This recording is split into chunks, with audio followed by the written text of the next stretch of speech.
Il était une fois, dans une petite ville nichée au cœur de l'Europe, une jeune fille nommée Lila qui possédait une curiosité insatiable et un amour profond pour les livres. Un jour, en explorant les recoins poussiéreux d'une vieille bibliothèque, Lila découvrit une porte cachée derrière une étagère de livres anciens.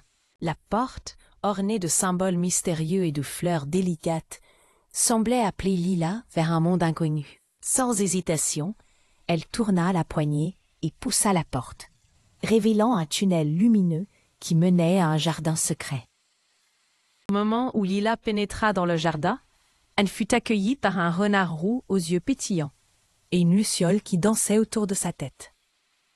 Le renard, qui se présenta sous le nom de Félix, expliqua à Lila qu'elle était arrivée dans un lieu magique, où les jardins représentaient différents pays d'Europe. Une malédiction menaçait de geler le printemps à jamais, et seule Lila pouvait la briser en récoltant une fleur unique dont le premier jardin représentait la France, avec ses parterres de lavande et ses fontaines chantantes. Lila, aidée de Félix et de la luciole, nommée Luna, apprit à danser la valse en français et à préparer des crêpes délicieuses.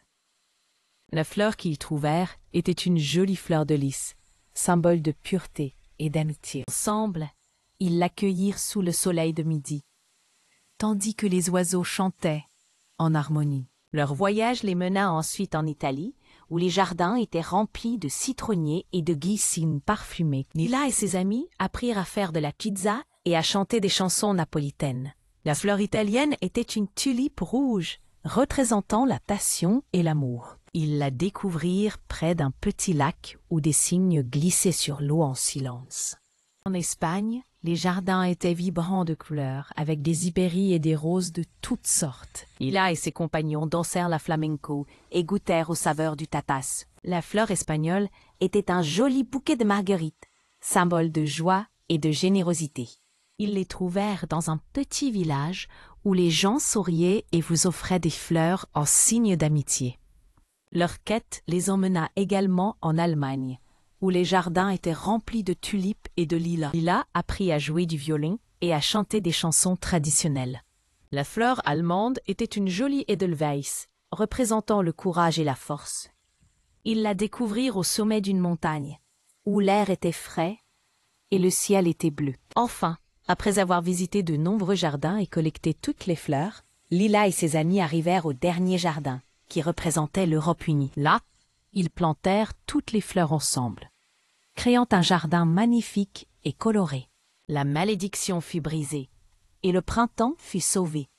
Les jardins secrets furent à nouveau remplis de vie et de couleurs, et Lila retourna chez elle, le cœur plein de joie et d'amitié. Félix et Luna l'accompagnèrent jusqu'à la porte de la bibliothèque, où ils lui remirent un petit livre.